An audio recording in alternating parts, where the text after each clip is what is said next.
After 18 years in colleges and a wonderful career, why St Hilda's? I've known about St Hilda's for a long time.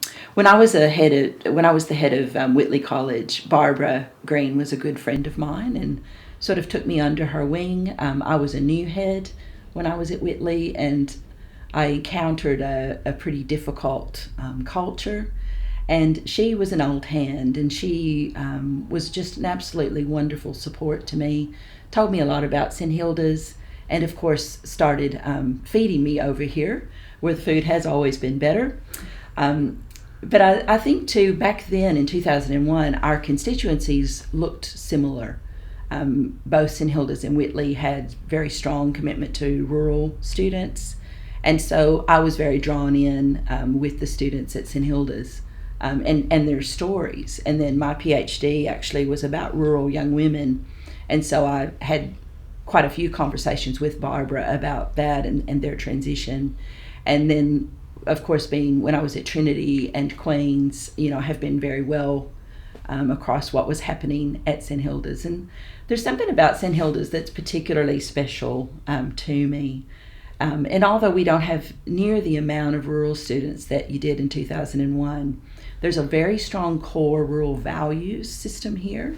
And that is what I consider rural, very community focused, very focused on everyone having a go and really believing in each other. And there's something quite special about that. St Hilda's is also in great shape. The fact that we're a modern college and things have been kept up in great nick. It's a terrific place to live and to work, and I have really appreciated that. The tutorial rooms here are outstanding, and I think too the staff are particularly special. I tend to love people that I work with, but I've been so impressed with the staff here who are all deeply committed to the students in a way that I have not experienced before. All the way from the maintenance engineer to everyone in the kitchen, there's this deep commitment to the development of students, and I think that is particularly special. What are the aspects of St Hilda's that excite you the most, Brenda? The students.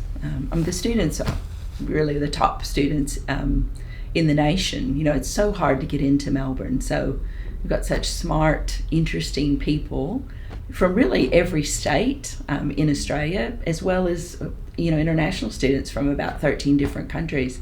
So actually it's just this amazing group of people, and that's by far my most favorite thing about it.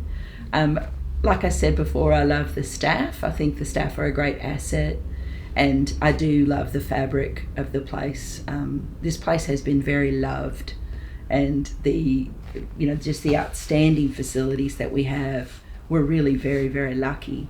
And because we are only 53 years old, we're still in good nick. We don't actually have some of the huge problems of draft that some of the colleges that are much older have to deal with. So it's a great place to be. Brenda, you've taken over St Hilda's as principal after 18 years with Barbara Green. What challenges and pressures internally and externally have you had to face? It's always hard to follow a very popular principal. Barbara Green is a very loved person and very loved principal of this place. And in some ways, her fingerprints are everywhere. Most of the renovations, the initiatives that have happened, in the last 40 years have been touched by Barbara, either as a member of the council or as principal. So there's no way that you can get past Barbara and her contribution to this place.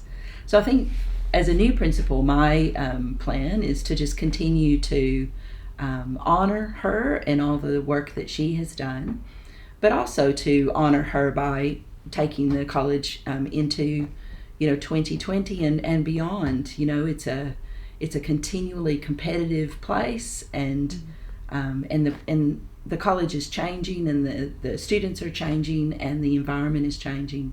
I think we're in a very different climate than we were in 2001 when I first met Barbara. But Barbara is a great asset of this college and will always be so, and is very keen to continue to contribute. And we have regular conversations, and so it's important to me to honour her while at the same time making my own mark into the future.